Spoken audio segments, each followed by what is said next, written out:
नमस्कार, स्वागत है आपका। मैं हूं आपके साथ सुमित गुप्ता। आप देख रहे हैं 30 मिनट में राजस्थान। शुरू करते हैं सुपरफास्ट खबरों का सिलसिला।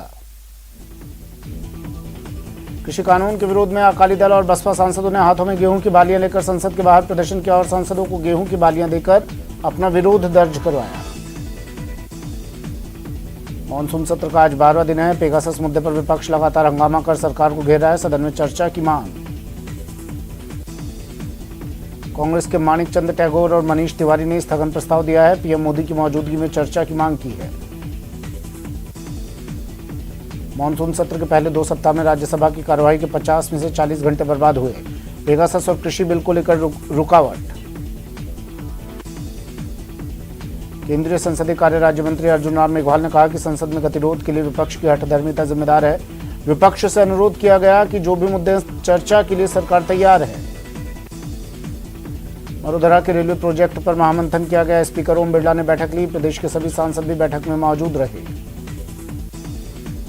केंद्रीय गृह मंत्री अमित शाह आज दोपहर मिर्जापुर में 150 करोड़ रुपए की लागत वाली विंध्याचल कॉरिडोर परियोजना का शिलान्यास करेंगे। वो विंध्याचल में 16 करोड़ की लागत से रोपवे का भी उद्घाटन करेंगे।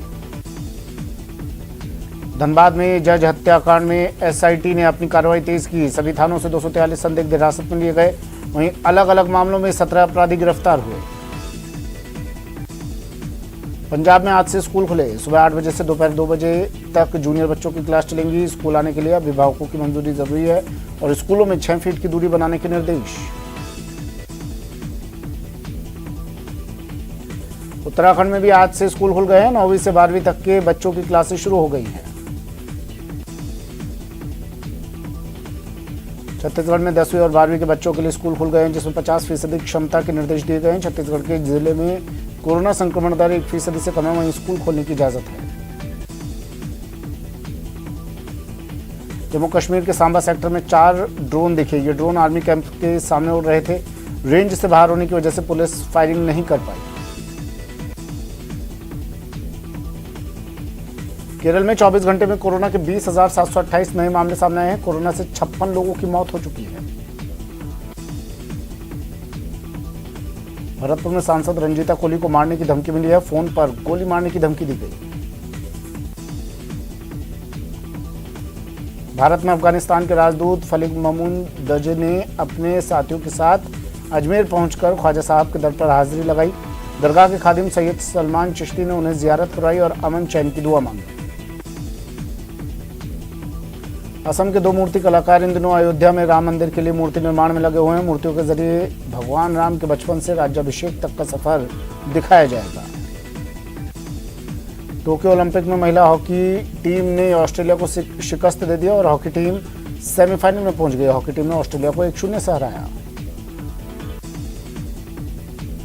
प्रधानमंत्री नरेंद्र मोदी ने ट्वीट कर लिखा, पीवी सिंधु ने न केवल एक योग्य पदक जीता है बल्कि हमने ओलंपिक में पुरुष और महिला हॉकी टीमों के ऐतिहासिक प्रयासों को भी देखा। मुझे आशा है कि 130 करोड़ भारतीय भारत को नई ऊंचाइयों तक पहुंचाने के लिए कड़ी मेहनत करना जारी रखेंगे।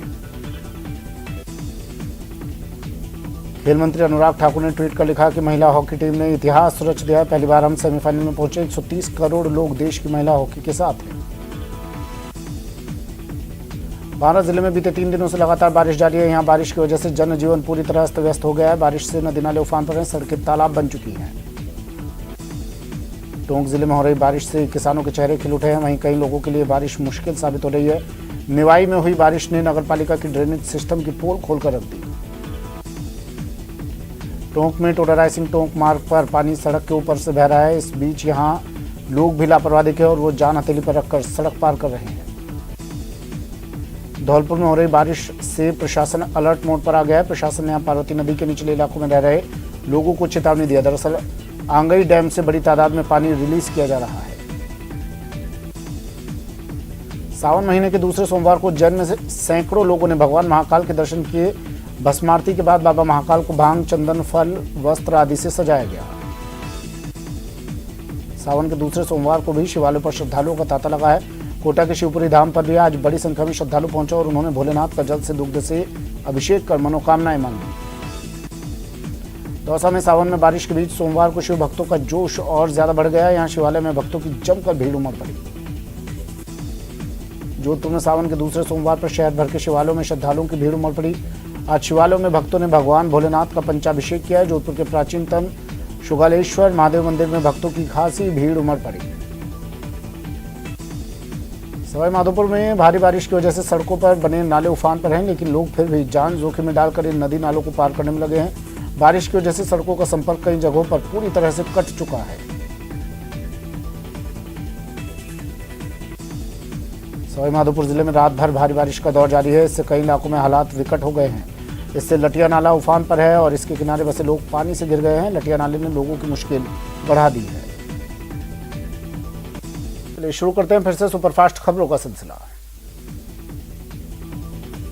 भरतपुर में बारिश की वजह से झरनों की खूबसूरती बढ़ गई है। पानी की आवक से गिरते झरनों का मजा लेने के लिए भारी संख्या में लोग उमड़ रहे हैं और नहाने के लिए इन झरनों पर उमड़ रहे हैं। कोटा में बारिश का दौर लगातार जारी है। यहाँ 2 दिन से शहरी क्षेत्र में झमाझम बारिश हो रही है। 3 घंटे में यहाँ 39 mm बारिश दर्ज की गई। इसके साथ ही देर रात से कोटा बैराज के 2 गेट खोलकर करीब 5000 क्यूसेक पानी छोड़ा गया। कोटा में भी 3 दिन से हो रही लगातार बारिश से जनजीवन प्रभावित हो रहा है। इटावा सुल्तानपुर क्षेत्र में मूसलाधार बारिश से नदियां उफान पर हैं। वहीं कई गांवों का संपर्क भी अब कट गया है। यहाँ रामपुरिया, श्रीपुरा, गोवर्धनपुरा, करवाड़, बोरदा सहित 2 दर्जन से ज्यादा गांवों की निचली बस्तियों में पानी भर गया है। उधर दौसा में भी बारिश की वजह से सड़कें सरोवर जैसी बन गई हैं। जल जमाव की वजह से यहाँ लोगों को खासी परेशानी का सामना करना पड़ा, जबकि बारिश के पानी से खेत ऐसे नजर आए जैसे समंदर बन गए हैं। दौसा में भी लगातार भारी बारिश जारी है। यहाँ बारिश के बाद बांधों में ज्यादा पानी भर गया है, जबकि जोधिया गांव की सरकारी स्कूल की 4 दीवारी भी बारिश के चलते गिर गई। बांदा जिले में बीते 3 दिनों से लगातार बारिश जारी है। यहाँ बारिश की वजह से जनजीवन पूरी तरह से अस्त व्यस्त हो गया है। बारिश से नदी नाले उफान पर हैं, सड़कें तालाब बन चुकी हैं। टोंक जिले में हो रही बारिश से किसानों के चेहरे खिल उठे। वहीं कई लोगों के लिए बारिश मुश्किल साबित हो रही है। निवाई में हुई बारिश ने नगर पालिका की ड्रेनेज सिस्टम की पोल खोलकर रख दी। टोंक में टोडा रायसिंह टोंक मार्ग पर पानी सड़क के ऊपर से बह रहा है। इस बीच यहां लोग भी लापरवाह दिखे और वो जान हथेली पर रखकर सड़क पार कर रहे हैं। धौलपुर में हो रही बारिश से प्रशासन अलर्ट मोड पर आ गया। प्रशासन ने पार्वती नदी के निचले इलाकों में रह रहे लोगों को चेतावनी दी है। दरअसल आंगई डैम से बड़ी तादाद में पानी रिलीज किया जा रहा है। करौली में भारी बारिश के चलते नदी नाले, तालाब और बांध उफान पर हैं। ज्यादा पानी आने से पांचना बांध के 6 गेट 2 मीटर खोलकर पानी को निकाला जा रहा है। जिला प्रशासन ने नदी के किनारे बसे गांव में अलर्ट जारी कर दिया है। भरतपुर में बारिश का दौर लगातार जारी है। जिले के सभी इलाकों में जमकर बारिश हो रही है, जिसके बाद चारों तरफ पानी ही पानी नजर आया। तेज बारिश के कारण अब नदी नाले उफान पर हैं।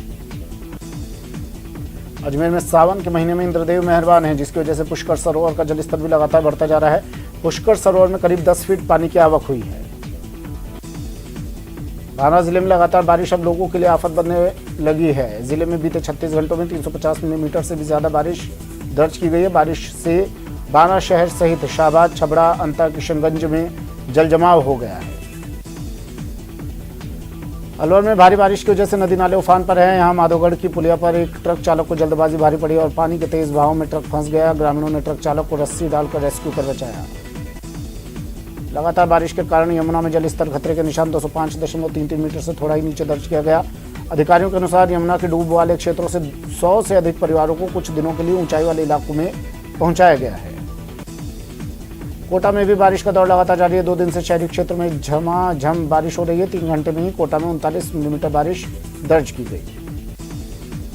भरतपुर जिले में देर रात से ही बारिश का लगातार दौर जारी है। जिले के सभी इलाकों में जमकर बारिश हुई, जिससे बांध बरेठा बांध में भी पानी की आवक बढ़ी है। अजमेर के नसीराबाद के रामदयाल मोहल्ले में बीती रात एक जर्जर मकान का अचानक एक हिस्सा भरभरा कर गिर गया, जिससे क्षेत्रवासी भयभीत हो गए। बूंदी में बालापुरा गांव में मकान की गिरी दीवार, हादसे में एक बच्ची की मौत, जिसमें पिता और मां भी घायल हो गए, जिनका इलाज अस्पताल में चल रहा है। कोटा में भी लगातार बारिश का दौर जारी है। चंबल नदी पर बने बांध पर जलस्तर बढ़ने लगा है। साथ ही अब कोटा बैराज से पानी की निकासी की जा रही है। आज बैराज के 2 गेट खोलकर 5000 क्यूसेक पानी की निकासी की जा रही है। खाजूवाला बीकानेर नहर में 20 फीट का कटाव, पेड़ गिरने की वजह से आया कटाव। किसानों ने सिंचाई विभाग के अधिकारियों को दी जानकारी। धौलपुर आंगई बांध के 22 गेट में से 19 गेट खोले गए। 3-3 फीट की ऊंचाई पर खोले गए बांध के गेट डैम से बड़ी तादाद में पानी को निकाला जा रहा है।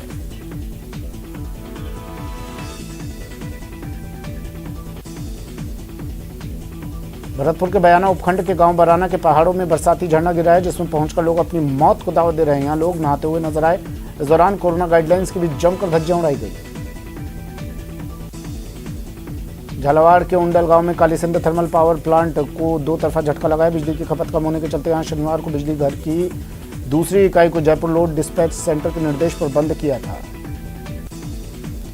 मानसून को देखते हुए अजमेर डिस्कॉम हाई अलर्ट पर रहते हुए मुस्तैदी से काम कर रहे हैं। एनडीवीएस भाटी ने निर्देश जारी करते हुए सभी शहरी और ग्रामीण क्षेत्रों में अभियंताओं को मुस्तैद रहने के लिए कहा है। बीकानेर में एक तरफ जहां कोरोना का खतरा लगातार बढ़ता जा रहा है, वहीं जनप्रतिनिधि भी अपना दायित्व भूलते नजर आ रहे हैं। बीजेपी ने जिला कलेक्ट्रेट पर विरोध प्रदर्शन किया। पश्चिम बंगाल के दुर्गापुर बैराज से पानी छोड़े जाने के बाद बाढ़ जैसे हालात हो गए। बैराज में पानी बहुत ज्यादा हो चुका है, खतरे के निशान से ऊपर जा चुका है। कोटा सुके थाना पुलिस ने बड़ी कार्रवाई करते हुए सोने चांदी के जेवरात चुराने की वारदात को अंजाम देने वाली एक शातिर महिला आरोपी को गिरफ्तार किया। मुंबई के एक शख्स से लूटे गए 50 लाख के सोने के तार जालोर से जुड़ रहे हैं। मुंबई क्राइम ब्रांच ने भीनमाल और सायला से लूट का सोना खरीदने के आरोप में 2 लोगों को गिरफ्तार किया है। दौसा के धनावड़ गांव से एक पटवारी अगवा हो गया। इस पटवारी को कई थानों की पुलिस ने भागदौड़ करके बरामद कर लिया। बताया जाता है कि रंजिश को लेकर पटवारी को अगवा किया गया था। कोटा के मकबरा थाना पुलिस ने अवैध मादक पदार्थ के खिलाफ कार्रवाई करते हुए एक आरोपी को स्मैक के साथ गिरफ्तार करने में सफलता हासिल की। श्रीगंगानगर एसीबी ने कार्रवाई करते हुए ग्राम पंचायत भोपालपुरा के एक एलएम के सरपंच सतपाल और उसके भाई राम प्रताप को रिश्वत लेते हुए रंगे हाथों ट्रैप कर लिया। झुंझुनू में युवक का अपहरण कर मारपीट के मामले में नया मोड़ आ गया है। दरअसल आरोप लग रहा है कि युवक का अपहरण नहीं किया गया था, वो खुद ही नर्स के घर में घुसा था। दौसा जिले का चर्चित संजय गुर्जर हत्याकांड में पुलिस को बड़ी सफलता हाथ लगी। पुलिस ने कांस्टेबल हत्याकांड के 2 आरोपी गिरफ्तार किए। वहीं अभी मुख्य आरोपी समेत 9 आरोपी फरार हैं। झालावाड़ के मनोहर थाना में सामुदायिक स्वास्थ्य केंद्र के नवनिर्मित भवन की 4 दीवारी का एक हिस्सा तेज बारिश से टूटकर पास के मकानों पर जा गिरा। अलवर शहर कोतवाली इलाके में स्कूल की बिल्डिंग तेज बारिश में गिर गई। यह हादसा जगन्नाथ मंदिर के पीछे हुआ। सूचना पर प्रशासनिक अधिकारी मौके पर पहुंचे और मौका मुआयना किया। झुंझुनू में रेल की चपेट में आने से एक युवक बुरी तरह जख्मी हो गया। 108 एम्बुलेंस की मदद से युवक को झुंझुनू के बीडी के अस्पताल में भर्ती करवाया गया।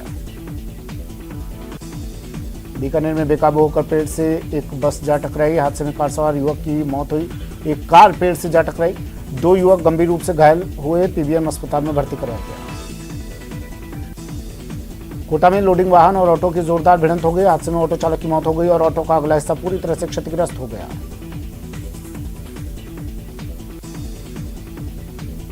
कोटा के रामपुरिया के पास जंगल में कुत्तों ने 2 हिरणों पर हमला कर दिया। हमले में एक हिरण की मौत, दूसरा घायल। उदयपुर में पिछले कुछ दिनों से शिक्षा मंत्री गोविंद सिंह डोटासरा के खिलाफ बीजेपी लगातार प्रदर्शन कर रही है। आज भी जिला कलेक्ट्रेट के बाहर भाजपा ओबीसी मोर्चा के तहत प्रदर्शन। उदयपुर के एमबी हॉस्पिटल में आज उस समय हंगामा हो गया जब वैक्सीन लगवाने आई एक महिला ने वैक्सीन के नाम पर दलाली कर रहे एक युवक को पकड़ लिया। बीकानेर में गोचर भूमि को लेकर ग्रामीणों का गदर जारी है। इसे लेकर ग्रामीणों ने मोर्चा खोल रखा है। इन ग्रामीणों ने आज अपनी मांग को लेकर पूर्व मंत्री देवी सिंह भाटी से गुहार लगाई। प्रशासनिक विभाग की टीम ने आज अजमेर कलेक्ट्रेट में पहुंचकर विभिन्न सरकारी दफ्तरों का औचक निरीक्षण किया, जिसके दौरान दर्जनों कार्मिक समय से गैर हाजिर मिलने पर नोटिस जारी किया गया।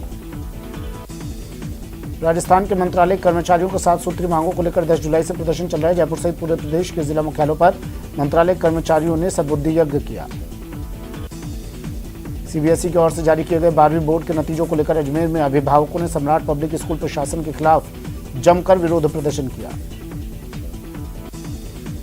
उदयपुर के मोहनलाल सुखाड़िया विश्वविद्यालय के लॉ कॉलेज के छात्रों ने आज ज्ञापन सौंपकर फीस माफी की मांग की। लॉ कॉलेज अध्यक्ष गौरव जैन के नेतृत्व में छात्रों के प्रतिनिधिमंडल ने कुलपति और जिला कलेक्टर से मुलाकात की।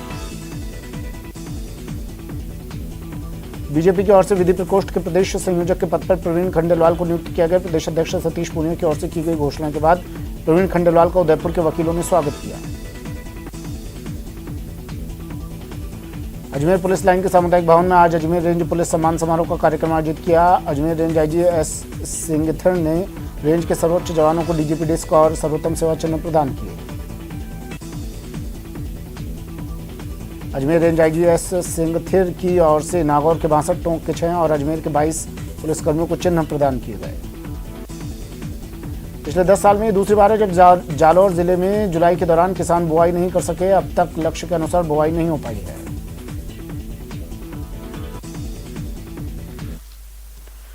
मेरठ में एक स्कूल ने अभिभावकों के वैक्सीनेशन कराने पर 1.5 करोड़ रुपए की स्कूल फीस माफ कर दी। टीकाकरण को प्रोत्साहित करने के लिए स्कूल की इस पहल की हर कोई तारीफ कर रहा है।